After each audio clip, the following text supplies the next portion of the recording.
On va s'intéresser aujourd'hui à un guide absolument intemporel sur l'efficacité. Il pose une question vraiment fondamentale. Pourquoi est-ce que le succès extérieur laisse si souvent un sentiment de vide à l'intérieur? C'est ce qu'on va explorer ensemble. Alors, le point de départ, c'est un paradoxe que beaucoup de gens connaissent. On atteint ses objectifs, on obtient tout ce qu'on pensait désirer, et pourtant, au final, on se sent insatisfait. C'est un sentiment qui est en fait beaucoup plus courant qu'on ne pourrait le croire. Ce témoignage, il est vraiment percutant, n'est-ce pas? Il capture parfaitement ce sentiment, cette victoire qui a un goût amer, où le prix à payer pour le succès semble juste démesuré, bien trop élevé. Et ça nous amène à la métaphore centrale de toute cette réflexion. On peut être super efficace pour grimper des échelons, on peut dépenser une énergie folle dans cette ascension, pour se rendre compte, une fois tout en haut, que l'échelle, elle n'était pas du tout appuyée contre le bon mur. Alors, la grande question, c'est comment on fait pour s'assurer que notre échelle est bien sur le bon mur? Eh bien, la réponse commence avec une idée un peu contre-intuitive. Le problème ne vient pas des circonstances, mais de la façon dont on les perçoit. Et voilà le changement de perspective qui est absolument fondamental. Le vrai problème, ce n'est pas la situation elle-même, c'est la manière dont on l'aperçoit. Autrement dit, le changement doit venir de l'intérieur pour avoir un réel impact à l'extérieur. Pour bien illustrer cette idée, il y a une analogie qui est juste brillante. Disons qu'on cherche à se rendre à un endroit très précis dans Paris. On a la bonne attitude, on est motivé, on fait tous les efforts du monde, Mais on utilise un plan de Lion. Là, on peut faire tous les efforts qu'on veut, être la personne la plus positive au monde, on n'y arrivera jamais. Pourquoi? Parce que la carte est fausse. Notre perception de la réalité est complètement erronée. Et cette carte, c'est ce que l'auteur appelle un paradigme.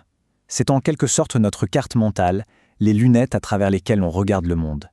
Si les verres sont déformés, alors forcément, notre perception de la réalité l'est aussi. La solution, ce n'est donc pas de courir plus vite, mais bien de changer de carte. Et cette citation d'Einstein illustre brillamment cette nécessité de changer de niveau. Pour résoudre des problèmes qui sont profondément ancrés, il faut s'élever à un nouveau niveau de pensée, il faut adopter un nouveau paradigme. Bon, heureusement, il existe une voie structurée pour opérer ce changement. C'est un cheminement qui nous fait passer par différentes étapes de maturité. Ce parcours, il commence par la dépendance. C'est le paradigme du tu, on compte sur les autres, c'est la faute des autres. Ensuite, on évolue vers l'indépendance, le paradigme du je, on ne compte que sur soi-même, on est responsable. Et enfin, on peut atteindre l'interdépendance, le paradigme du nous, où on prend conscience que les plus grands succès s'obtiennent en collaborant. Mais attention, point crucial, on ne peut pas sauter d'étape. On ne peut pas être un partenaire efficace dans une relation d'interdépendance si on n'est pas d'abord maître de soi-même. L'indépendance est un prérequis absolu. C'est non négociable. Ok, mais alors, concrètement, comment on fait pour gravir cette échelle? C'est précisément là qu'interviennent les 7 habitudes. Elles sont les outils pratiques pour passer de la dépendance à l'interdépendance. La première bataille se gagne à l'intérieur. Les 3 premières habitudes se concentrent entièrement sur la maîtrise de soi, sur ce qu'on appelle la victoire antérieure. C'est ce passage essentiel de la dépendance à l'indépendance. D'abord, habitude numéro 1, être proactif. En gros, ça veut dire comprendre qu'on est le pilote, pas le passager de sa vie. Habitude 2, commencer avec la fin en tête. C'est définir une destination claire, savoir où on va. Et enfin, habitude 3, donner la priorité aux priorités. C'est se concentrer sur l'essentiel pour atteindre cette destination. Une fois que cette victoire intérieure est remportée, et seulement à ce moment-là, on est prêt pour ce qu'on appelle la victoire publique. On entre dans le domaine de l'interdépendance et de l'efficacité avec les autres. Ici, on a l'habitude 4. Penser gagnant-gagnant, c'est chercher le bénéfice mutuel au lieu de la compétition. Ensuite, habitude 5. Chercher d'abord à comprendre avant de chercher à être compris. C'est la clé d'une communication efficace. Et enfin, habitude 6, la synergie. C'est cet art de coopérer pour créer des résultats qu'aucune personne n'aurait pu obtenir toute seule.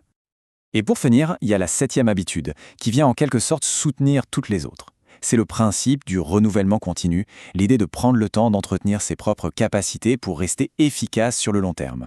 Pour conclure, une dernière métaphore, sans doute la plus puissante de toutes, résume parfaitement l'essence de l'efficacité durable.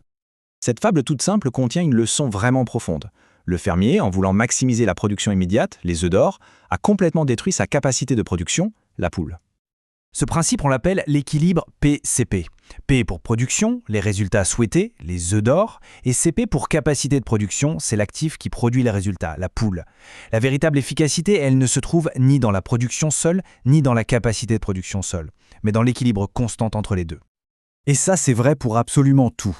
La santé, les finances, les relations. Sacrifier son sommeil pour travailler plus, c'est tuer la poule. Négliger une relation pour un avantage immédiat, c'est tuer la poule.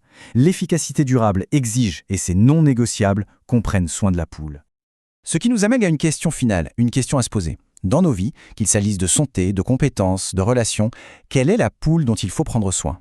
Quelles sont ses capacités de production essentielles qui, si on les entretient, continueront à générer de la valeur tout au long de la vie?